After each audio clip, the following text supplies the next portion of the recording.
Surat crime branch અને એસઓજીએ શહેરના વિવિધ વિસ્તારોમાં સરપ્રાઇઝ ચેકિંગ કર્યું। પીપલોદ, વેસુ, અલથાણ, પાલ સહિતના વિસ્તારમાં તપાસ કરવામાં આવી। આ વિસ્તારોમાં ચાલતા કેફે ઉપરાંત પાનના ગલ્લાઓમાં પણ તપાસ કરાઈ। રાત્રે 11 વાગ્યા બાદ પોતાની દુકાનો બંધ કરવા વેપારીઓને પોલીસે સૂચના આપી। પોલીસે ગલ્લા પર બેઠેલા લોકોને વહેલા ઘરે જવા માટે સમજાવ્યા। રાત્રિ દરમિયાન કેટલાક અસામાજિક તત્વો ગેરકાયદે પ્રવૃત્તિ કરતા હોય છે। આ ગતિવિધિઓ અટકાવવા માટે પોલીસે ખાસ કવાયત હાથ ધરી।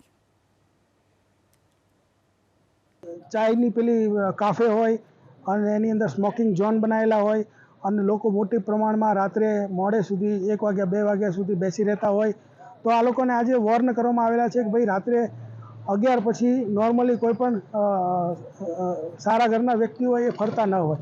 તો આજે તમામ જેટલા પણ એના આવા માલિકો છે એને પણ વોર્ન કરવામાં આવેલા છે અને જે લોકો ત્યાં આવેલા હતા, યંગસ્ટર હતા, પછી બીજા અમુક મોટી ઉંમરના પણ હતા, તમામને આ સમજાવવામાં આવ્યું છે કે ભાઈ આ વસ્તુ જો 11 વાગ્યા પછી બંધ થશે અને આ લોકો ત્યાં નહીં આવે તો યંગસ્ટર જે રાત્રે ફરતા હોય અને કોઈ નશાના રવાડે ન ચડે, કોઈ ડ્રગ્સ કે બીજી કોઈ નશાકારક વસ્તુઓનું સેવન ન કરે એના માટેનું એક આ અભિયાન છે અને આ અમારી સતત આ પ્રવૃત્તિ ચાલુ રહેશે। આ આખું જે અભિયાન છે એની અંદર 2 પીઆઈ, 8 પીએસઆઈ, એસઓજી અને ડીસીબીના અને 80 માણસો એસઓજી અને ડીસીબીના તમામ લોકોએ આજે ટોટલ 38 જગ્યાએ જુદી જુદી 38 જગ્યાએ ચેકિંગ હાથ ધરવામાં આવેલ છે।